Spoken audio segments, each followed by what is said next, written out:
Hello everyone, thank you for joining us on this edition of The Inside. I am Babla Jonathan. Today we are looking at the cancer burden in Cameroon, Africa and the globe at large. We are looking at treatment and advancement in technology. Cameroon, like it is the case with many African countries, is still lagging behind in terms of advanced technology in cancer treatment. We are highlighting this point, looking at how we can move to that level of cancer treatment, which is going to be favorable for the patients and, of course, everybody. Let's meet our guests in some few seconds.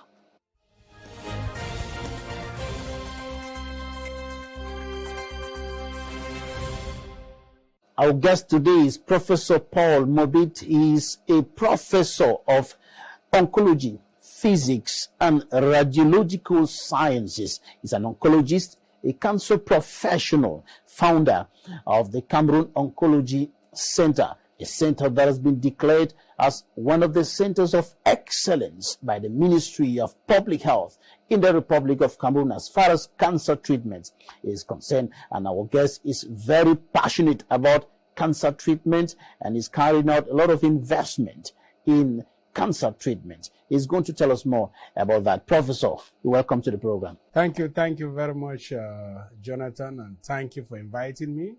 I think this is our second time of us talking, so I really appreciate the interest that you have for cancer. As you know, cancer is my passion, especially cancer treatment and bringing the high quality treatment that we have in the Western economies to Africa and to Cameroon in particular. Tell us more about your passion for cancer treatment. I have been working in the cancer space for quite a while. I've worked in the United Kingdom, France, Canada, and the United States. And when I look at the cost, when I look at how many Africans are coming to the US to get treatment, and the number of that are going to India or France, and how these amount of money that they're using to maybe subsidize the healthcare systems of this country, I say, can we use this money in Africa to make sure that the money stays in Africa? But in order to do that, we need to develop health system, cancer care system that are of international standards, so that the patient will be comfortable staying at home, know that they're going to get a good cancer care. If we do not have that, then patients will continue to fly to India, to France, to the United Kingdom to get their treatment. So I'm passionate about high quality cancer care for Africa and of course for Cameroon, because I'm a Cameroonian. Within the framework of that passion, you are investing quite a lot in the domain of cancer treatment. In these investments that you're carrying out, we have the Cameroon Oncology Center, which stands out today as a center of excellence in cancer treatment, as declared by the Ministry of Public Health of the Republic of Cameroon. Tell us more about how much you've been putting in here, for example, to have this center, a center of excellence today. Thank you very much again, Babila. I was very excited when the Minister of Public Health declared Cameroon Oncology Center a center of excellence for cancer care in Cameroon. So this is based on work that we've been doing since 2019. So in terms of investment, we have invested over $7 million in this center, and we continue to invest. We have, as you can see behind us here, is the medical linear accelerator, which is one of the most expensive equipment if you go into any hospital system anywhere in the world. The medical linear accelerator, if they have one, will be one of their most expensive equipment. Whether you're in Europe or France, wherever, it's one of the most expensive equipment. So we have this one that we are sitting in this bunker that we are sitting in. We have a second one that's going to be installed in the next 2-3 weeks. And we are very happy. So there's a lot of investment has gone in here. So we are investing in treatment, but we are also investing in diagnosis. So yesterday we held a conference on on how Cameroon Oncology Center is going to implement nuclear medicine, which we are going to be used to diagnose properly cancer and improve on the diagnosis and treatment of cancer. So there's a lot of investment. So in about 3 months when you come here, we'll have a SPECT CT functioning. Nuclear medicine. That's not very common in Africa. Nuclear medicine, well, when you look at, let's say, places where you diagnose or treat cancer, they're very, very limited. For instance, in Cameroon, you have Cameroon Oncology Center here, and you have Douala General Hospital that have radiotherapy services. In fact, all the other countries surrounding Cameroon except Nigeria come here for treatment, or they have to go to France or Morocco for their treatment. So it is very, very rare. Not to talk about nuclear medicine. In sub-Saharan Africa, when you talk to nuclear medicine, if you exclude South Africa, for instance, you have Kenya that has nuclear medicine. You have Nigeria just recently in the last 3 years developed their nuclear medicine program. But Nigeria is a country of over 200 million people. So they have 1 or 2 centers, which you can see is very, very insufficient. So here, this will be the only center in Semak. And it's not just it's one of high quality SPECT CT. So that's why we'll have here. That will help us in the diagnosis of cancer significantly. And with that technology, we'll also be able to treat certain type of cancer that we could not treat before. For instance, thyroid cancer, we'll be able to treat that. And the technology that we are also bringing, the nuclear medicine technology, will also enable cardiologists to be able to use it for many heart studies. We'll have people that deals even with kidney disease, nephrologists. They'll be able to use the technology that we'll have here in the next 2 months to examine the kidney and see whether there's a problem. So the technology that we are bringing into Cameroon in terms of healthcare will help not just in cancer care, but in other fields and lift some other fields up.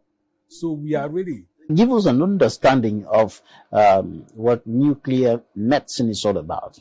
Nuclear medicine is a branch of medicine where, unlike in the X-ray, for instance, where the radiation is coming from outside the body, so it's a machine. The X-ray, it goes through the body and you generate an image. This one, nuclear medicine, is what I would call a physiological technique, which means that when the patient comes, the patient will inject the patient with some radioisotopes. So these radioisotopes will go and concentrate in certain target organs. Then we will then use a camera, a gamma camera, to image this patient, which will show us regions of activity. So if you have cancer, cancer cells are hungry cells. So they have a lot of metabolic activity. So they will concentrate there. So this radioisotope will concentrate there. We can then image that with a gamma camera, which is a type of nuclear camera. And then we can use a CT now to localize it. So it's a very, very advanced technology. And so for instance, we can use that in terms of cardiological studies, because when you have a heart attack or maybe liable to a heart attack, there are certain things that we can determine with this SPECT camera that we could otherwise not do. So this technology is going to be available in Cameroon as of February. All right. Tell us about the cancer burden in Cameroon, your country, and the rest of the African continent. How serious, how bad is the situation? The situation in Cameroon is extremely bad. In fact, I was talking to somebody, a well-respected physician, and he was telling me that it seemed that in Cameroon it's better to have AIDS than cancer because cancer will kill you. I don't really agree with him, but that is to show you the degree at which cancer is killing. So in Cameroon, every single year, data shows that we have 30,000 new cancer cases. And out of these 30,000, between 15 and 18,000 deaths will occur. Right? So out of these 30,000, so some will remain. New cases the next year, another 30,000. So you can see the ones that die and the ones that remain, very, very few of them are remaining. It's quite high. And so that's why we are doing what we are doing today, which is investment in this sector. Then, when you look at Africa in general, in Africa today we are talking about every single year 800,000 new cancer cases. In another 10 years, there'll be more than 1 million new cancer cases. This is in a continent where the healthcare spending is very limited. Cancer is not cheap to treat. It's extremely expensive to treat cancer, whether you're in Europe or India. Cancer is expensive to treat. And so if you look at this number of cases that we have in Africa, you can see that we are in trouble when it comes to cancer care. Now, which of the types are more prevalent? We have blood cancer, we have breast cancer, we have brain cancer, cancer of the uterus, and those too many of them. So I would say here at Cameroon Oncology Center, we see the majority of cases are cervical cancer. We see more cervical cancer than even breast. We do see breast. Breast is the second number that we see. I'm talking just for Cameroon Oncology Center. Then the third will be prostate. Then you can go to cancer in the head and neck region. Then you have cancer of the rectum, which we are also seeing quite a number. Then we have sarcomas, which are cancer that affects generally the muscle. And we are seeing a lot of them. In fact, right now we have about 5 patients on treatment today here at Cameroon Oncology Center with sarcomas. And so, yeah, as I said, yeah, we do see a variety of cancer, but in terms of Cameroon Oncology Center, these are the top things. In terms of Cameroon in general, you have breast cancer will probably be number 1, followed by cervix, then prostate. And on the continent? On the continent is very similar. Very, very similar. On the continent of Africa, it's very, very similar. In fact, I would say around the world as well. You see, well, cervical cancer is now a top cancer in the developed economies where they've essentially not really solved the issue, but you have vaccination, there's early screening. There's so many interventions that have made cervical cancer not a significant health problem as it is in Africa, as an example. But they've made a lot of progress. In Africa, in Cameroon, we've made a little progress. For instance, there's HPV vaccine, which is now generally accepted that if you vaccinate children, young girls and young boys, they will not develop cervical cancer. Most of them or all of them will not develop cervical cancer. In Cameroon, the percentage of young girls taking the vaccine is very limited, less than 3%. So we as a country, we as a continent, we are really not even doing the things that we need to do basically to reduce the incidence of maybe cervical cancer in the future. So the burden in the next 10 years for cervical cancer will not change today. But other countries are making progress, other regions. In Africa, the only country that has really made some significant progress is Rwanda, where the government has taken a significant effort and partnered with a lot of international organizations, and they are doing a lot of vaccination, both for young girls and young boys. You tell us a little more about that vaccine shortly, because there are many people who are very skeptical when it comes to vaccination, because there are a lot of stories, negative stories about vaccination and so on. So, but as if you want to compare Africa and the West, Africa and the United States, for example, where is the burden heavier and why? The burden of cancer is still heavier in the United States because developed economy, let me not say United States, but developed economy, because cancer generally is a disease of the old. You can have cancer at any age, but your probability of getting cancer increases as you age. And so the population of the West, the US is very much aging. Yes, so you see those cancer. But so in Africa, the burden is lower, but we do not have the capability even to lower this, to even, I would say the lower burden. To deal with the lower, and that's why the death rate is high. It's very high. So you look at the number diagnosed and the death it's almost, I mean, the records I just looked at yesterday, it's almost 60%. So 60% of those who are diagnosed die. And actually, for me, the data is even not correct, because the data that we have, for instance, in Africa, they estimate about 800,000 new cases. This is an estimate. So this number could be an underestimate. In Cameroon, they say 30,000. But if you talk with some of the experts in the field in Cameroon, they think that our number is more than 30,000. That we're talking maybe about 35,000. We say between 15 and 18,000 deaths occur per year due to cancer. It could be more. You talked about a child having cancer in the womb. Yes. In fact, there's a Nigerian physician that operated, I mean, the first one that operated, took a child from the womb, removed the cancer, and put the child back into the womb.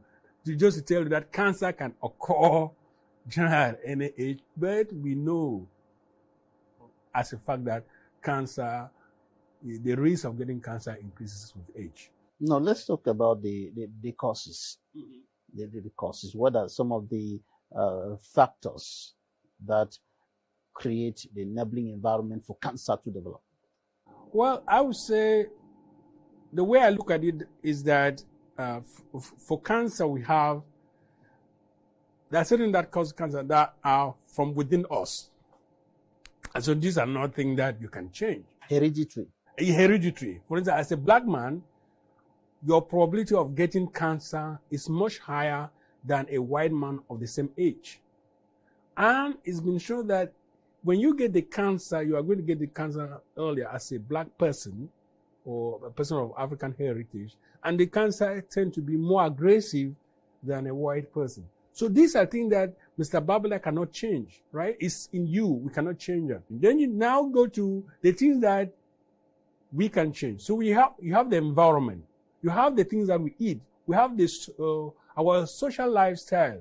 Are we drinking a lot of alcohol? Are we exposing ourselves to environment or carcinogens? Even the type of work that we do. Are we working in an area where you're in a quarry, for instance, where you have a lot of dust, which sometimes will carry this carcinogen?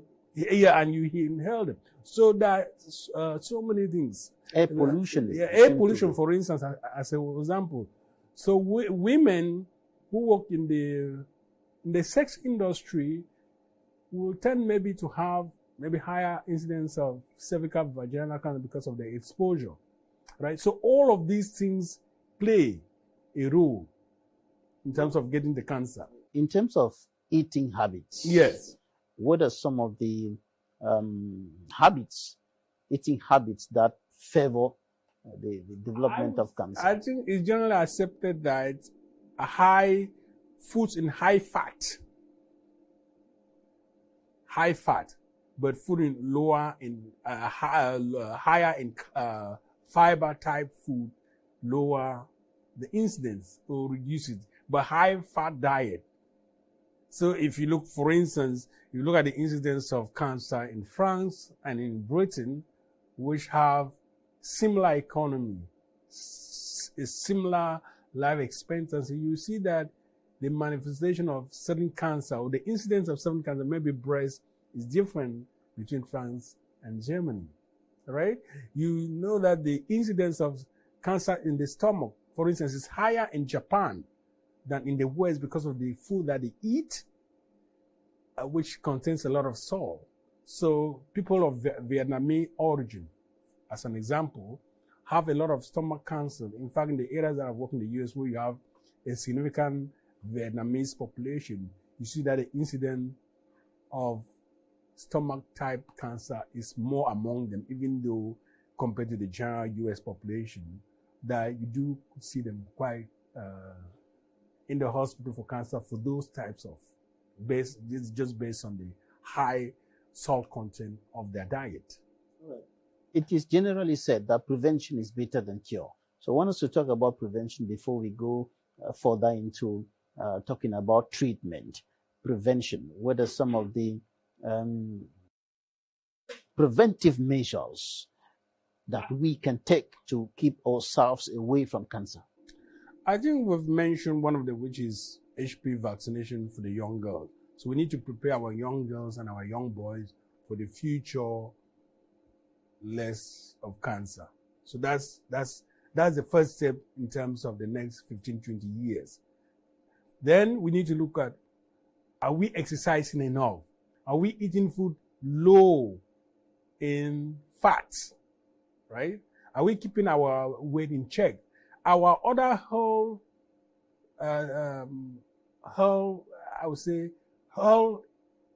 habits, are they encouraging or discouraging? We think about even infection of HIV, for instance. Somebody who is HIV positive is based on the U.S. National Cancer Institute, you are about 8 times more likely to get cancer if you are HIV positive than if you are not.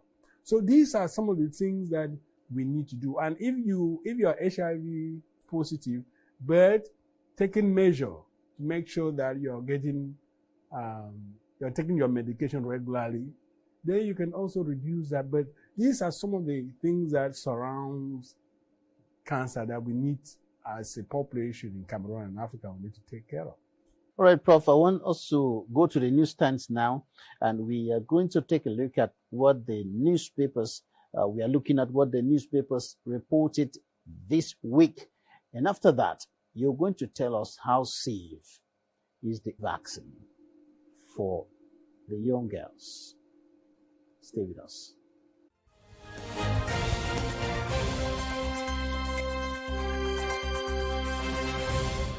The Guardian Post reports that police and gendarme officers stormed the residence of Member of Lower House of Parliament, Honorable Jean-Michel Ninche Ndwala, where a meeting of his FCC political party was due to take place.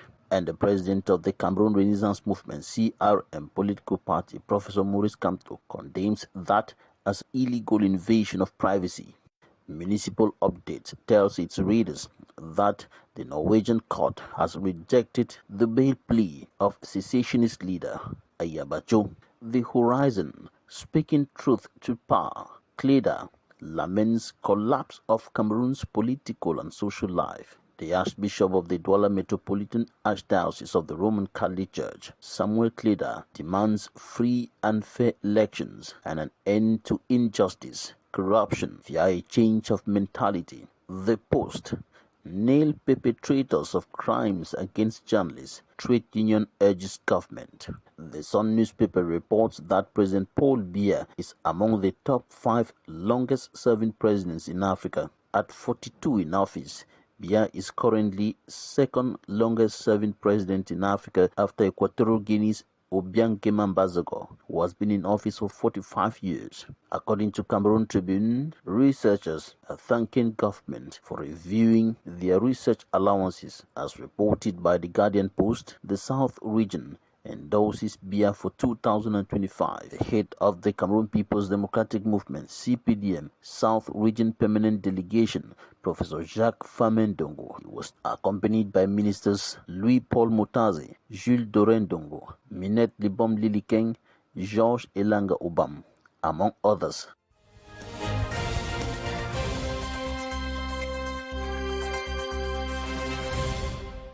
You're welcome back. Professor, how safe is the vaccine? Many people are really skeptical about vaccination, generally speaking, in Cameroon and even other African nations because of the negative stories that have accompanied vaccination, even in other health areas, poliomyelitis and the rest.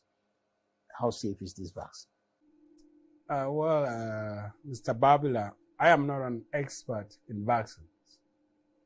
I am not an expert in vaccine, but I can tell you for certain that when you have something that is negative, if somebody says something that the people, for some reason, we humans, you tend to gravitate to that. You're saying something negative. But sometimes when you say something good, people don't gravitate. You gravitate to something negative, even about you. They seem to think about the bad thing. So I have young children. all of them are vaccinated. Okay?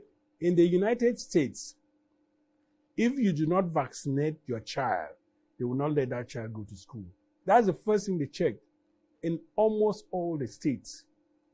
If the United States that has the resources, has, I would say, the capital, if they can require that for your child to attend a public school, they must be vaccinated. That's the HPV vaccine, which is important in terms of cancer. If they can require that, and if it was that harmful, I am sure all the experts they would have come out against it. How many millions of people have been vaccinated? Who can show data to show that there is harmful effect to this particular vaccination? Just like they were talking about the COVID vaccine.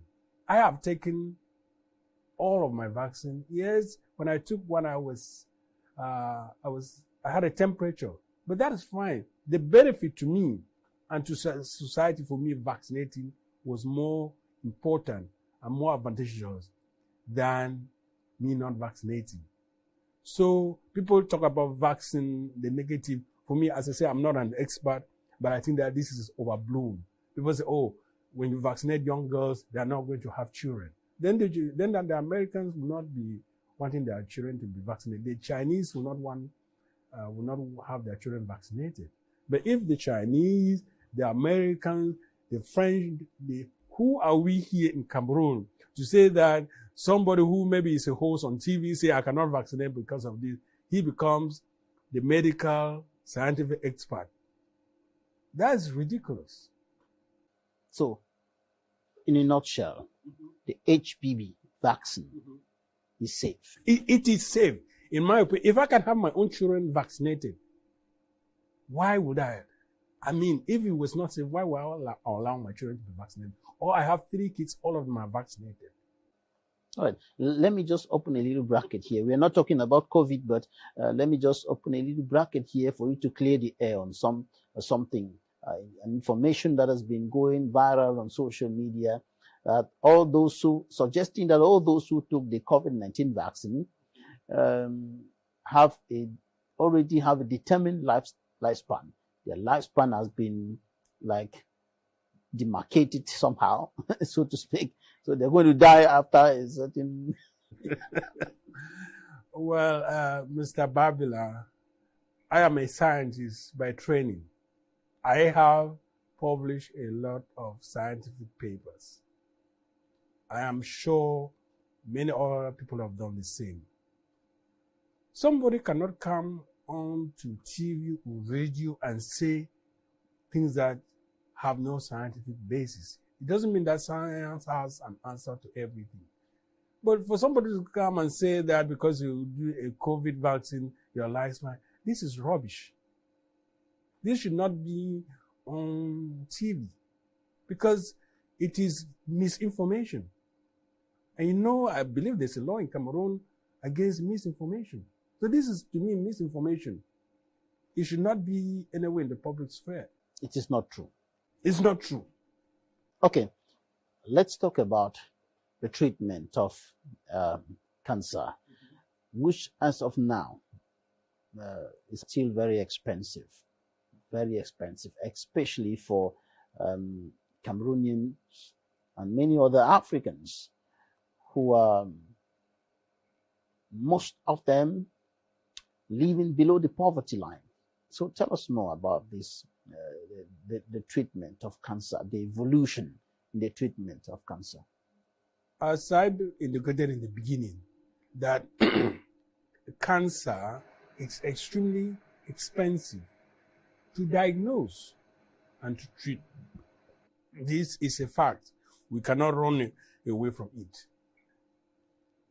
And so, it is now up to each individual country, for instance, Cameroon, to develop its program of how they are going to deal with cancer. We know that if you have cancer, generally, there are 3 treatment methods. You have administration of chemotherapy, you have surgery, and you have radiation therapy. Those are the three main ways to treat cancer. And in certain cancers, you need to combine all of those three different methods in some sequence in order to treat the cancer. Then, in some, you only need one. In some, you need two. In some, you need three. In addition to that, you also have that you might be dealing with a cancer because you don't have all the diagnosis tools. You might treat a cancer for curative intent when the cancer has already metastasized and you need to follow maybe a palliative or you needed to change the protocol. So when it comes to cancer treatment, when I look at it, that's why we have done a lot of investment here at Cameroon Oncology Center. I would just tell you as an example, you have a head and neck cancer, somebody with cancer of the nasopharynx. As an example, that patient typically will get maybe radiation and chemotherapy. Okay, in order to treat that patient, for instance, with radiation, we have to use something like this. This is a mask. So for every single patient that we treat with a head and neck cancer, we use this mask to immobilize them because we are giving a very high radiation dose to the tumor. So we don't want to miss the tumor and treat the spinal cord, thereby maybe paralyzing the patient. So this alone costs us $150. So every single patient, when you come straight out of the door to get treatment here at Cameroon Oncology Center, for instance, we need to immobilize you. We need to make one of these for you. Before you go forward, this is for treatment that has to do with the region from the head right to below the chest. Yeah, somewhere around where, at the level of the chest. Yes. And then when it has to do with just the head. We can use this other smaller one, which is not as expensive. All right. If we are treating something just whole brain, or maybe somebody have just some cancer registry in the brain, then we can use it. But if the cancer we are treating something like nasopharynx, which typically you have the core tumor, then the lymph nodes are affected that we need to treat to a certain dose level, then we need to use something like this. Now, this will immobilize the patient. You cannot move on this treatment course. So you can see these are costs. Then you have the CT scan, you have the treatment planning, then you have to treat on this machine that costs millions of dollars to buy. And so you can see that the cost is expensive. Right? It is expensive. So to get high quality curative radiation therapy, for instance, for prostate, for cervix, you are looking at, in the United States, for instance, this will cost you over 50 million per patient. If you go to India, maybe 10 to 15 million. Here at Cameroon Oncology Center, it might cost you anywhere from maybe 500,000 right up to 3 million. So these are expensive. There's no way for us to run around it. So the key for us in Cameroon is not saying that we're going to treat everybody. It's to develop cost-effective technique. Does this patient need chemo, maybe surgery, chemo radiation? Then this, or do we look at what is done international and select those protocols that will be cost-effective for us in Cameroon? And I think that we are doing it here quite effectively. So chemotherapy is more expensive than drugs that you might take for malaria. Chemotherapy will be more expensive than some drugs that you take for heart disease. So all of this we have to do, but they are programmed. And some of us will also submitted into some program to try to get some of the chemotherapy drugs. And not just the chemotherapy drugs, because today, some of the chemotherapy drugs we've known that are not as effective. So now they are now going to what they call targeted drugs. So we also have a program to get this into Cameroon Oncology Center at a cheaper rate than a patient. You can have a patient on one session, one circle, costing about $1 million. Just one circle. And they need how many circles in order to get rid of their cancer? That's quite out of reach for that's quite out for many people living below the poverty line. But what I can say is that the government of Cameroon and the government of other African countries will have to come out with a cost-effective way. And what is the cost-effective way of this? Is to do investment. They need investment in radiotherapy facility. They need now to go maybe to some of the pharmaceutical company and negotiate a much cheaper rate for some of these drugs, these chemotherapy drugs, and the targeted drugs. Therefore, in fact, can you imagine that there was no program for HIV/AIDS? Many Africans would have died if there was no program that was done. And we know that before the PAFA program from the United States, many Cameroonians and Africans will die because you could not afford the medication. Today, for HIV/AIDS, some of the medication are free. They even come and deliver it to you at home. So some method of these need to be employed for us in Africa, or else we will not be able to cope with the cost. There are many people who think that some of these cancer treatment methods, especially radiation therapy and chemotherapy, are neighbors of death, so to speak. What do you tell people who have this skepticism about chemotherapy, radiation therapy, and so they just feel that, oh, this is next to death? I would say that that is absolutely not true. In general, if your cancer is discovered earlier, which is why we encourage people to go for screening, and which is why Cameroon Oncology Center has screened over 15,000 Cameroonians for free in all the 10 regions of Cameroon. From Maroua to the northwest, we've screened. And we say to Cameroonians, especially here in Douala, if there are 20 of you in Njangi or some form, call us, we'll come to you and screen you for free. We've screened in churches, in mosques, in hotels, in banks. Because we know prevention is better than cure. When somebody come and tell me that radiation therapy is dead, I say, ask the many patients that we've treated here.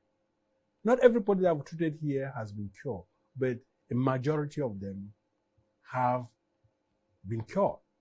But also remember that cancer treatment is not necessary for cure. Sometimes also for palliation. So you make the patient comfortable so that they function and die, I would say, a good death, rather than somebody dying because they have pain on their spine, because the cancer has invented their spine, their ribs, they cannot turn. Every time they turn, it's extremely painful. So when you give radiation or you give some other treatment, you stabilize that patient, the patient die what I would call a good death, rather than dying death of pain. So that is not true. Yes, if you come with advanced cancer, whether you are in the United States or here in Cameroon, very likely that you will not do well. But it doesn't mean that if you have advanced cancer, you should not. You should still come to the hospital, who examine you and know who is out there to tell you that you have advanced cancer if you've not gone through the full range of diagnosis and imaging to determine where your cancer is, what stage it is, and how we are going to combat the disease. Let's take some interviews, and when we come back, we are looking at advancements in technology, in the techniques of treatment of cancer. Stay with us.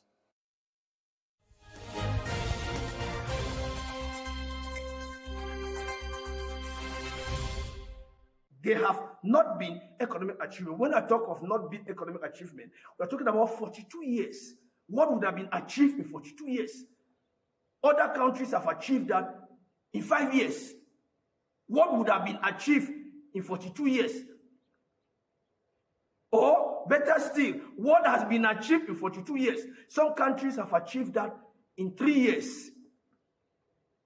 So you cannot say that we have achieved anything because it has not taken us to anywhere. We have not moved to any level of economic activities in Cameroon. We have remained stunted. I've explained what could have helped us. It would have been free mobility of goods, services, and persons. And this would have been characterized by, first, the Limbe deep sea port that would have been constructed, that would have been a priority project in Cameroon. It would have boosted everything. Then, Now, the construction of railways, airports, major roads linking all the parts of the country and linking the neighboring countries so that goods and services and persons and people can move and carry on economic activity. The United States is always an example to draw inspiration from. The United States has 50 states that came together. And these 50 states came together in the federal structure. Cameroon, as two nations, or as two entities, started in a good footing with a federal structure and a federal constitution. This was a very good footing whereby these two entities were supposed to be built on this foundation, and they would have evolved in that because these are two separate entities. The problem has been that of the destruction of the federal structure.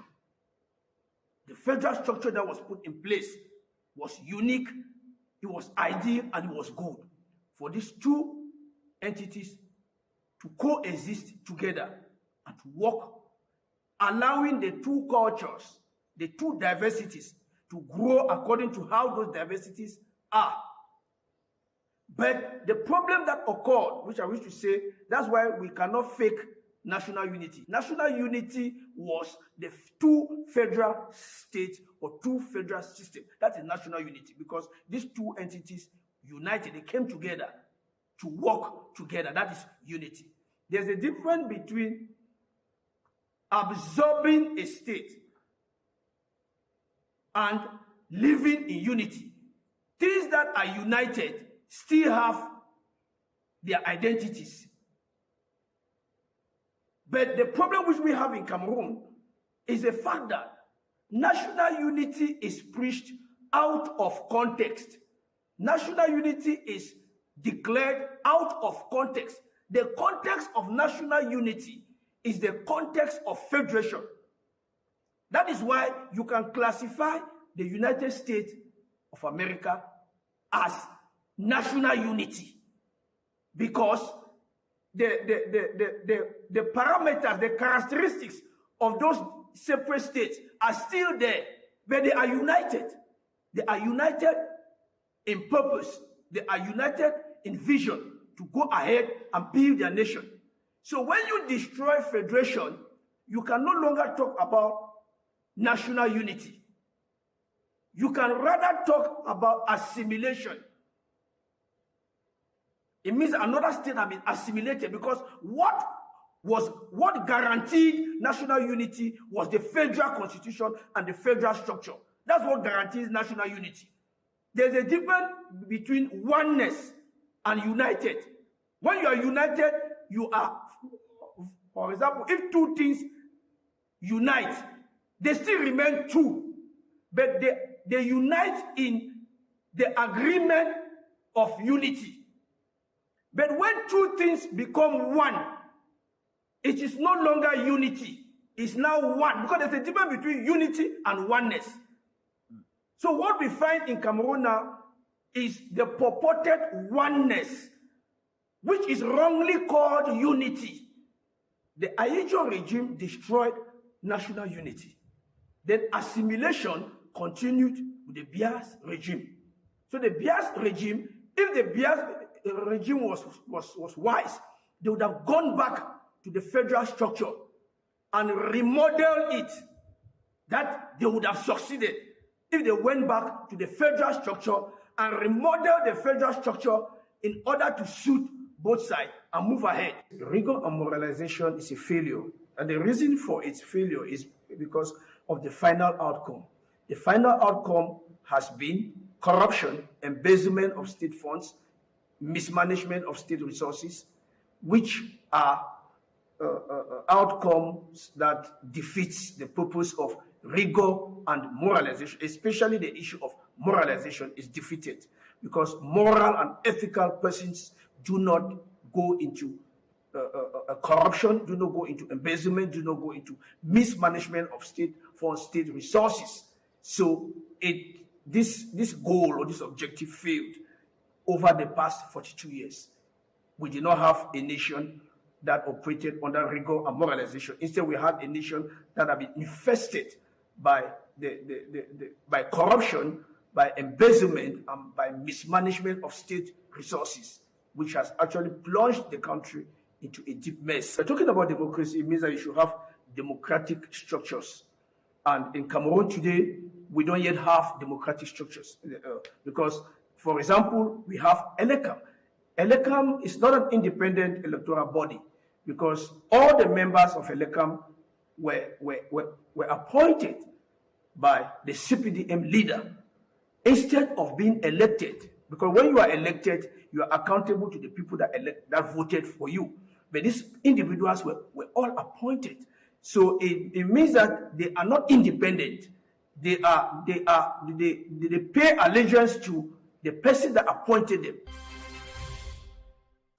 FACO division, and it might interest you to know that it's not only limited to FACO division. In fact, the entire Southwest region has been transformed into a kind of a jungle where people don't exercise their rights anymore. You find a situation where the forces of law and order, they break into homes, they just pick up people along the streets, young men and so on, and incarcerate them. And sometimes the incarceration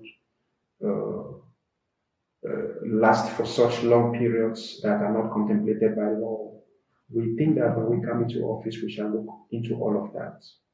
Acting and flying on the wings of the Cameroon Bar Association, will set up human rights commissions with the term of reference and mandates to have visits to all of the stations and carry out statistics of cases of such nature. We shall also be able to liaise with other civil society organizations that are right-based to bring certain violations to the forefront, and then we seize the competent authorities.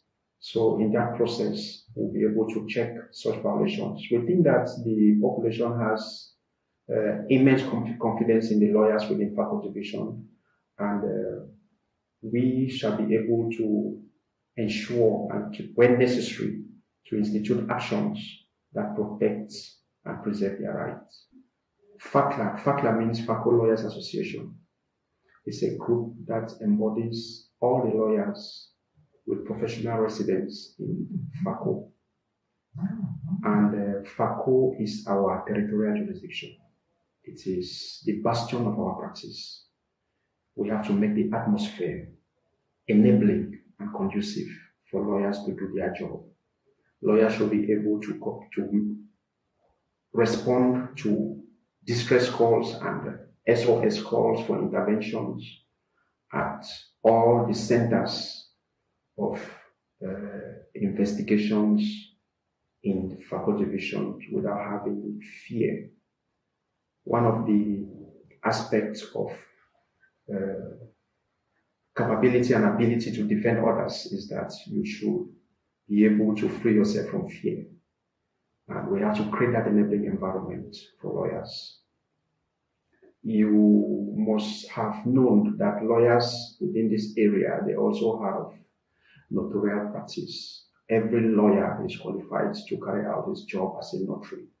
We have to create an environment where lawyers can discharge their functions as notary without being paranoid, without even looking over their shoulder who is coming to get them.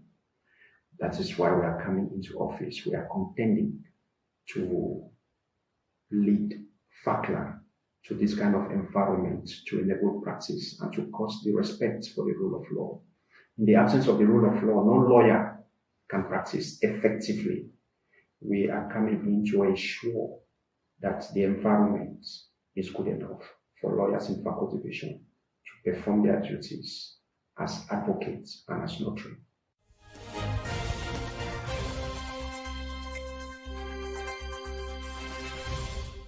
You're welcome back. Now, Professor, behind us is the medical linear accelerator. What's the difference between this machine and the CT scan, for example? Well, the CT scan, what it does is it takes an X-ray. It takes, if you just imagine like this is a patient or something, it takes a cut, it takes an X-ray, and then it uses mathematics to reconstruct the patient. Or it could be a patient, it could even just be a piece of blood. So it is meant for imaging. So with the CT scan, the data that we get out of it, the CT scan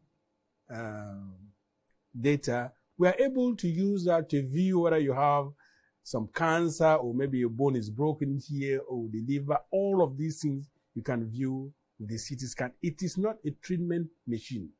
So the energy on the CT scan for those who are physics inclined is 125 kilo electron volt. This one here is 25 million electron volts. So you can see it's almost a factor of at least 100 in terms of the energy.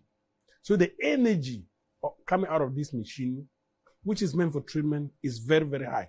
This wall that you see here is 2 meters thick. Going this way is 2 meters thick. Going this way is 2 meters thick. So we are in a bunker, which is 2 meters in almost every direction. So this machine is also different from the X-ray, not just in energy, because of this machine and all the software and other addition to this machine, we are able with this machine to shape the radiation so that the radiation is going just to the area that we can treat, that we want to treat. For instance, let's say the prostate or is the cervix. This machine, it has something called the MLC.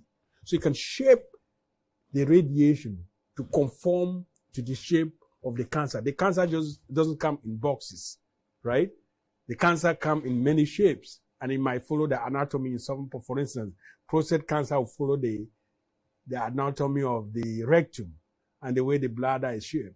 So the cancer is not a regular shape, it's irregular. So this machine is able to shape the radiation using what is called multi-leaf collimator to shape the radiation around, and therefore enable us to increase the radiation dose to the tumor, which in this case is the prostate or cervix or breast, at the same time reducing radiation that goes out to the organs surrounding the tumor, right? This machine also have what? This machine also have what I would call an X-ray. So we can X-ray the patient, move the patient around to make sure that the patient is in the correct position before we treat. So we have another machine which is being installed in the other bunker, because Cameroon Oncology Center has 2 bunkers. So this one, we've been using this for 6 years. So we've actually reached capacity. So we have a second bunker, which is exactly the same like this one. And we have another machine that's been installed in that bunker. And that machine has cone beam capability. So it has a CT scan on the machine itself, on like this. And so we can use that to CT scan the patient before we treat. That CT scan is different from the CT scan that you saw, because that one is attached to this machine. It's not as complex as the one that you saw. So the CT scan and the machine, even though they produce radiation, they use are significantly different. The cost are significantly different. The maintenance are completely different. The house in which it is housed, that one you just need, the CT scan, you just need 1 centimeter of lead, or maybe just cement block will block it. This one, I say this is reinforced concrete, 2 meters, in order to stop the radiation from the other room. So you can see that they use everything. They are 2 different technologies designed for 2 different purposes. Tell us about the gray of treatment. Sorry? The gray of treatment. Yeah, the gray is just a unit like franc, like CFA, franc. So the gray is a unit that we use in radiation, which is joules per kilogram.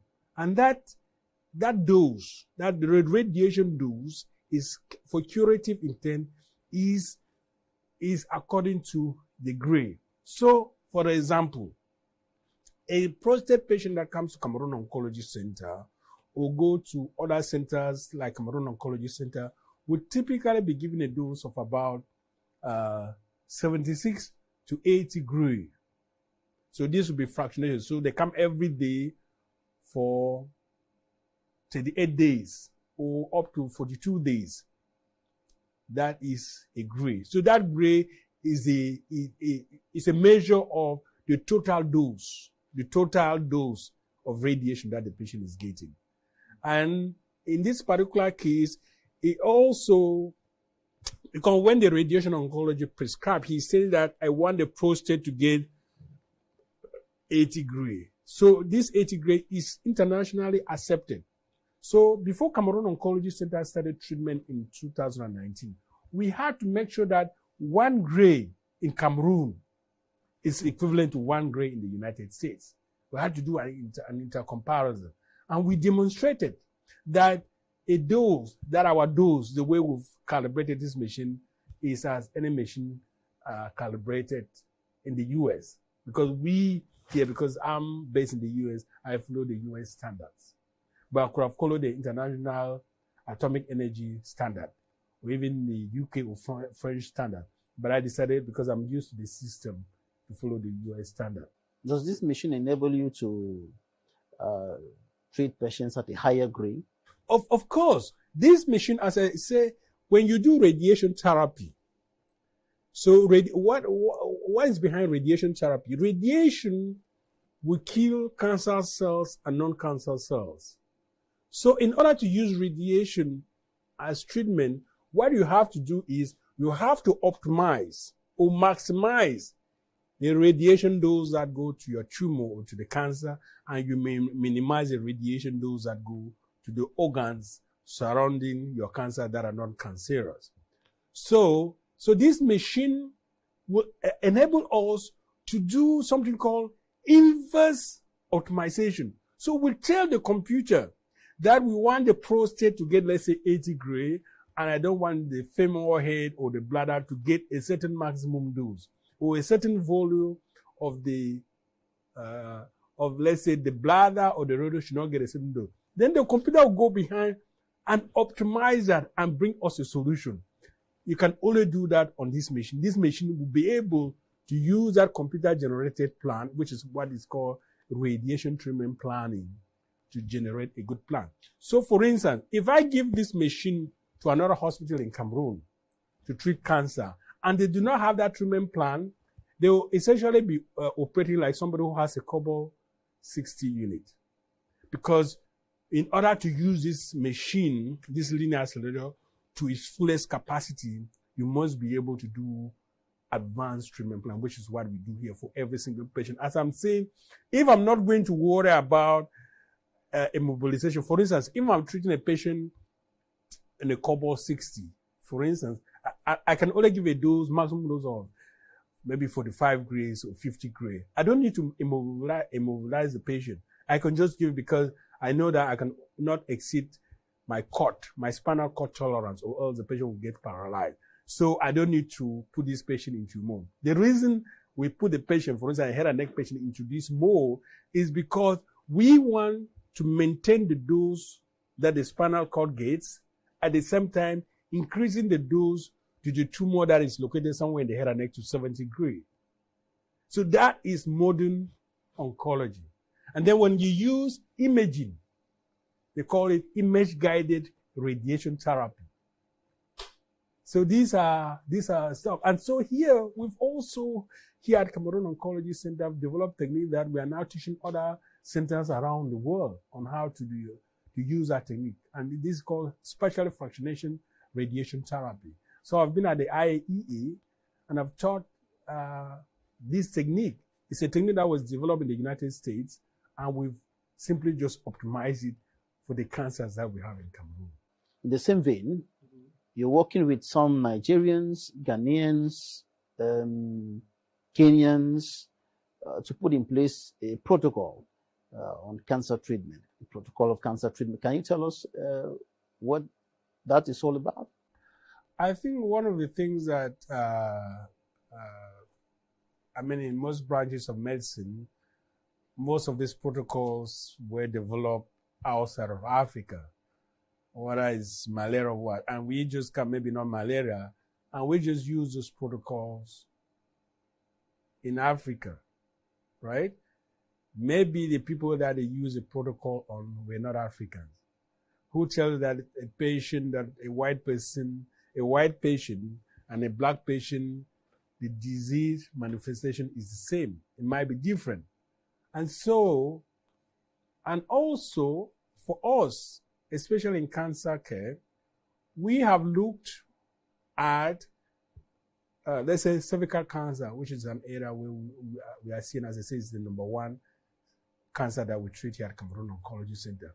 When we look at the volume of cancer, let's say for a cervix, whether it's stage 2 or stage 3 cancer, when we look at the volume, so when we outline the volume on the CT scan for, let's say, 100 patients, and you do the same in the United States, you see that the patients from Cameroon, as we have seen it, the volumes are much bigger than in the United States. Then if we are going to follow the protocol from the United States, which maybe is based on smaller volume, even though it's in the same stage of disease, then we might not be as successful, because the volume, we are dealing now with a higher number of cells, a higher number of cancer cells to start with. So we've started talking now to 2 centers in Nigeria, and they're interested to partner with us to develop protocol that we can use, because I know that the same thing, the typical patient that you find here in Cameroon will be a typical patient that you find in Nigeria or Ghana, right? Maybe the patient might be slightly different if you go to Kenya. I don't know very much about Kenya.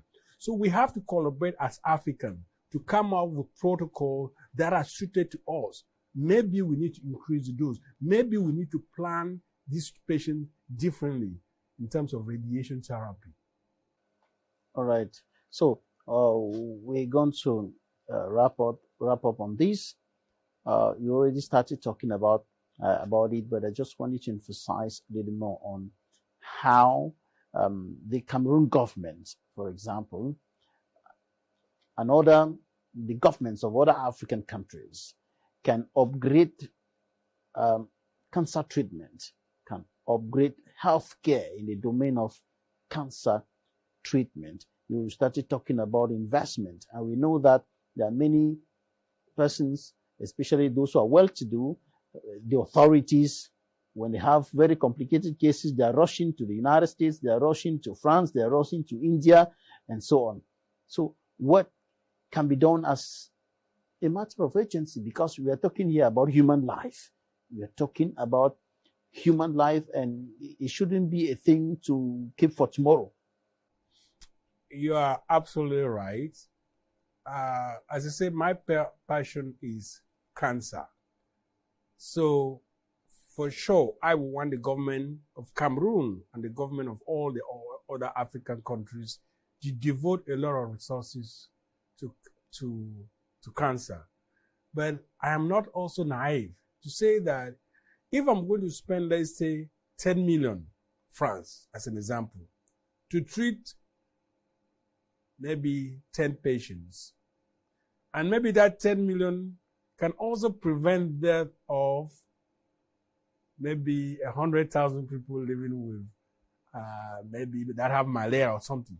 So the government of Cameroon and the government of other African countries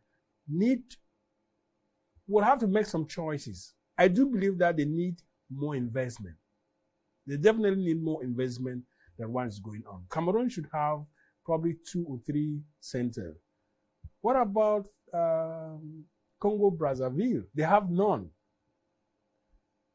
Right? What about Chad? They have none. So Cameroon is trying, but we say they should try a little bit more as well. Other African countries are doing, we see countries like Uganda, for instance, they've made some significant improvement and significant investment in cancer care. We see a country like Kenya, they've made significant investment here. We see even Ghana. Nigeria was dormant for a very, very long time. but Nigeria is now picking up. They used to have just 3 centers in Nigeria. I think now there are about maybe 7 or 8. But this is still peanuts compared to the population. So even though we might just have 1 in Cameroon, it's 1 for maybe 30 million people. Nigeria might have 8 for 204. So they are not better than Cameroon. So I think that the government of Cameroon and the government of other African countries needs to invest more in cancer. And sometimes it's not just their money that they need. They need to now looking at partnership, public-private partnership, and how to use private capital to invest in. It's not a question of just Cameroon government investing money or the Nigerian government investing money. For instance, you look now in Nigeria, the government of Nigeria and some state government have moved from the government directly investing, but they are now investing through public-private partnerships. And this is actually making a difference. And so that's maybe the model that Cameroon might want to take, but they might take other models. All right. Let's end with a message of hope to whoever is watching us now. You know, to many, cancer is not far from death. When someone is sick of cancer of whatever, worst of all, cancer of the blood, some will just start preparing for the funeral of the person and things like that. Professor, just look at this camera, please, and talk to some patients who may be listening to us now. I would say that cancer is not necessarily a death sentence.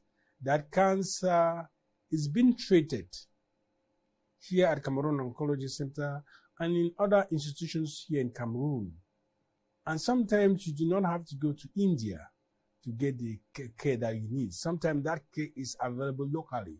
The key is to, if possible, go for screening, because the screening might help the physician to identify the cancer before it becomes very advanced.